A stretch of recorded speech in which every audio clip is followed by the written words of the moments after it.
ఆత్మనే కాక దేహాన్ని చంపే మనుషులకే భయపడకయ్యా. ఆత్మతో పాటు నీ దేహాన్ని చంపే దేవునికే భయపడవయ్యా. ఆత్మనే కాక దేహాన్ని చంపే మనుషులకే భయపడకయ్యా.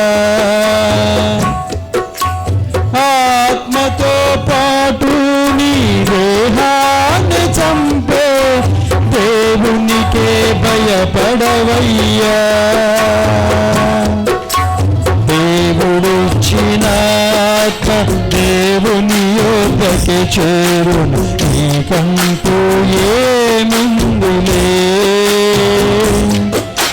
దేవుడిచ్చిన ఆత్మ దేవుని యొద్దకు చేరును, నీకంటూ ఏముందులే. నీకంటూ ఏముందులే. అందుకే సహోదరి సహోదరుడా, మార్పు చెందవా, నీవు మార్పు చెందవా, నీ బ్రతుకును మార్చుకోవా, నీ బ్రతుకును మార్చుకోవా.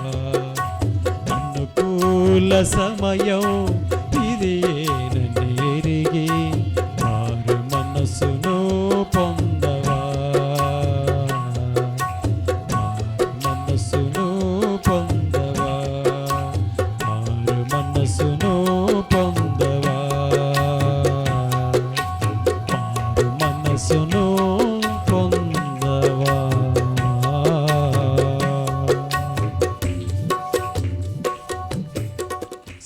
సహోదరుడు ఇంకెంతకాలం రహస్య క్రైస్తవుడిగా ఉండి రహస్యంగా ఇంకెంతకాలం ప్రభు సంధికి వస్తావు? రహస్యంగా ఇంకెంతకాలం ప్రభుతో కాలయాపన చేస్తావు?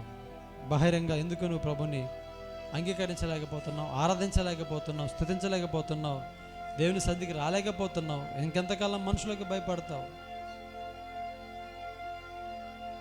సభలో ఒక తీర్మానం చేసుకోవాలి. నన్ను ఎవరు అవమానపరిచినా, నన్ను ఎవరు హేళన చేసినా, ఎవరు నన్ను